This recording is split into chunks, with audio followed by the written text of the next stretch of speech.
সম্মানিত দর্শক, আসসালামু আলাইকুম। আশা করি আপনারা সবাই ভালো আছেন। আজকে বর্ষাকালীন মরিচ চাষে ধস এমন একটি টাইটেল নিয়ে এই প্রতিবেদনটি আপনাদের মাঝে উপস্থাপন করার চেষ্টা করছি। প্রিয় দর্শক, চলুন বিস্তারিত আলোচনা করা যাক। বর্ষাকালীন মরিচ চাষ এমন একটি চাষাবাদ যেখানে এর সঠিক সময়, সঠিক পরিচর্যা এবং সঠিক জাত, সঠিক জমি নির্বাচন, এই বিষয়গুলো ঠিক রেখে যদি চাষ করা যায় তাহলে ভালো করা যাবে। অনেকেই ফোন করছেন, অনেকেই মেসেজ করছেন হোয়াটসঅ্যাপে যে ভাই, মরিচের যে বাজার তাতে তো আর চাষাবাদ করার আগ্রহ নেই।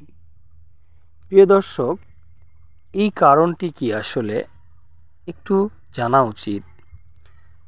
বিশেষ করে কৃষি পণ্য উৎপাদন করার আগে বারবার বলি আপনাদেরকে, বাজার সম্পর্কে একটা সঠিক ধারণা থাকতে হবে।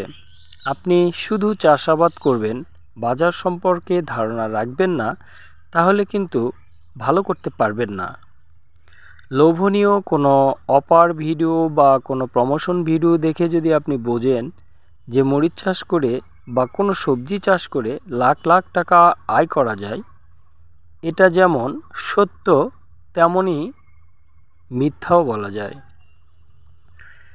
আপনার জন্য এটা অনেক সম্ভাবনাময় পথ খুলে দেবে, আবার আপনাকে ধুলোর সাথে মিশে দেবে। কারণটা হচ্ছে, দর্শক দেখুন, কৃষিপণ্য বা কাঁচা মাল যেটাকে বলা হয়, এটা আমদানির উপর তার বাজার নির্ভর করে। সেই ক্ষেত্রে আমদানি যত বেশি হয় বাজার তত কম হয়, আমদানি যত কম হয় বাজার তত বেশি হয়। তাই দর্শক, যারা এই বর্ষাকালীন মরিচের এই দুরবস্থা মনে করছেন তাদেরকে বলে নেই, এখন যারা মরিচ বিক্রয় করছেন তারা কিন্তু যদি বর্ষাকালীন মরিচ চাষ হিসাবে চাষ করে থাকেন সেটা কিন্তু একটু ভিন্ন কথা আছে। আমি মনে করি এটা গ্রীষ্মকালীন মরিচ চাষ।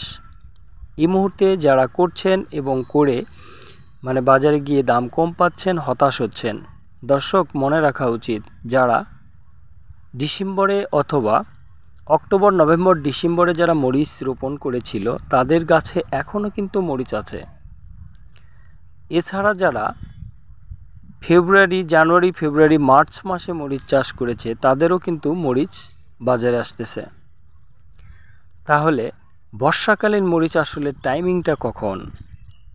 প্রিয় দর্শক, বর্ষাকালীন মরিচ বলতে আমরা যেটা বুঝি তা হচ্ছে, যদি আমরা জুন মাসের দিকে মরিচ রোপণ করতে পারি, সেই মরিচটা কি হয়, ভরপুর বর্ষাকালে পড়ে। এছাড়া সিজনাল মরিচের আগাম বাজার ধরতে পারে। এই সময় প্রচুর বৃষ্টিপাত হয়, অনেক জায়গায় বন্যা হয়, যার কারণে কিন্তু বাজার সব সময় চড়া মূল্য থাকে। এই জিনিসটা আপনাদেরকে বুঝতে হবে। যাই হোক দর্শক, সবজি জাতীয় ফসল অথবা মশলা জাতীয় ফসল যেগুলো, বিশেষ করে এই যে মরিচের কথা বলছি, মরিচ কিন্তু যারা প্রতিষ্ঠিত চাষি, যারা মরিচ থেকে ভালো অর্থ উপার্জন করে, তাদের টার্গেট হলো মরিচ মোটামুটি সারা বছরেরই একটা ফসল, যেখানে একবার রোপণ করলে দীর্ঘ সময় পর্যন্ত ফল হারভেস্ট করা যায়। দেখুন, এই যে পুরনো গাছগুলোতে কিন্তু প্রচুর মরিচ আছে, তাহলে বাজারে এই মরিচগুলোও যায় তো একটা জায়গা দখল করতেছে, আমদানি প্রচুর হচ্ছে, বাজার কমে যাচ্ছে। যাই হোক, যেটা বলছিলাম দর্শক, সারা বছরের ফসল হিসেবে মরিচকে যদি চাষ করেন, একবার গাছ লাগিয়ে যদি 1 বছর পর্যন্ত নিয়ে যেতে পারেন, তাহলে যেটা হয়, মরিচের বাজার কখনো 20 টাকা পায়, এই গাছেরই মরিচ কখনো আবার 100, 150, 200, 300 টাকা পর্যন্ত হয়। তাই আপনাকে ক্যালকুলেট করে বের করে আনতে হবে যে মরিচটা কিভাবে চাষ করলে, কোন সময় করলে বাজারটা সর্বোচ্চ পাওয়া যায়। আমি বলে দিচ্ছি, আপনারা যদি কখনো জুন মাসে মরিচ লাগান, কখনোই বাজার ধস নামবে না এবং লস খাবেন না যদি চাষ করতে পারেন। আর এই জুন মাসে মরিচ চাষ করতে গেলে দর্শক, যে জিনিসটা হয়, সবচেয়ে বড় সমস্যা হয় যে দেখুন, গোড়া পচা।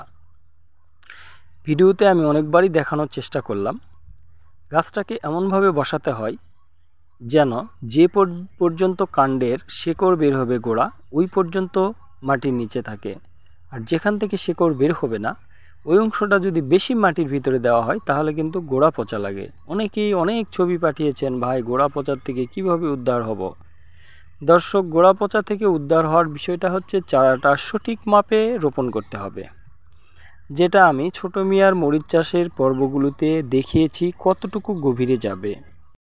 আপনারা ছোট মিয়ার মরিচ চাষের পর্বগুলো দেখে নেবেন, তাহলে এই সময় চাষাবাদের জন্য অনেক সহযোগিতা পাবেন, উপকার হবে। এছাড়াও এখানেও আমি আপনাদেরকে আবারও আঙ্গুল দিয়ে বারবার ইশারা করে বোঝানোর চেষ্টা করলাম ভিডিও চিত্রে, আপনারা ভালো করে লক্ষ্য করে দেখবেন। দর্শক, সেই ক্ষেত্রে আরেকটি উপায় আছে, যদি আপনার গাছে গোড়া পচা লেগে যায় বা ওরকম ভাব বুঝতে পারেন তাহলে অবশ্যই গাছের গোড়ায় কার্বেন্ডাজিম, তারপরে প্রপিকোনাজল, ডাইফেকোনাজল, টেবুকোনাজল, টাইসাইক্লাজল এ ধরনের গ্রুপের ওষুধ স্প্রে করতে পারেন, তাহলে গোড়া পচা থেকে উদ্ধার পাবেন। তো দর্শক, প্রত্যেকটা গাছে কিন্তু বর্ষাকালে চাষ করতে গেলে খুঁটি ব্যবস্থাপনাটা ঠিকমতো করতে হবে। সবাই জানেন যে বর্ষার সময় কখনো না কখনো কোনো না কোনোভাবে বৃষ্টির সাথে ঝড় হয়, আর ঝড় হলে আপনার গাছগুলোর মাথা যখন ভারী হবে তখন কিন্তু হালকা খুঁটি দিলে গাছগুলো ভেঙে পড়ে যাবে, আপনার সাজানো একটা সুন্দর ক্ষেত মুহূর্তের মধ্যেই শেষ হয়ে যাবে। এই বিষয়গুলো লক্ষ্য রেখে বাণিজ্যিকভাবে মরিচ চাষাবাদ করুন, প্রযুক্তির ব্যবহার করুন এবং সঠিক অর্থ উপার্জনের পথটা নিশ্চিত করুন আপনি নিজেই। ভালো করে বাজার বুঝে শুনে চাষ করুন। তাছাড়া দর্শক, কৃষিতে বা চাষাবাদ করে সর্বোচ্চ টাকা আয় করতে চাইলে আপনাকে সব সময় প্রত্যেকটা ফসলের সিজনাল আগাম করতে হবে। আগাম যদি করতে পারেন তাহলে বাজার ভালো পাবেনই। সেই ক্ষেত্রে প্রত্যেকটা ফসল কোন সময় কোনটা আসে এটার আগাম বাজার কখন হয়, যেমন হচ্ছে এখন যদি আপনি করলা করেন, শসা করেন, মিষ্টি কুমড়া করেন, তারপরে মরিচ করেন, টমেটো করেন, প্রত্যেকটার বাজার ভালো পাবেন। ফুলকপি করেন ভালো পাবেন, মূলা করেন, ধনেপাতা করেন, যেটাই করেন সবগুলোর বাজার ভালো পাবেন। কিন্তু হতাশ হবেন না, এবছর প্রত্যেকটা বাজারই কেন জানি খারাপ যাচ্ছে। তাই ফলন কিভাবে বেশি হবে এবং গাছ দীর্ঘদিন রাখা যাবে সেই ব্যবস্থা করুন। আজ এ পর্যন্ত, আল্লাহ হাফেজ।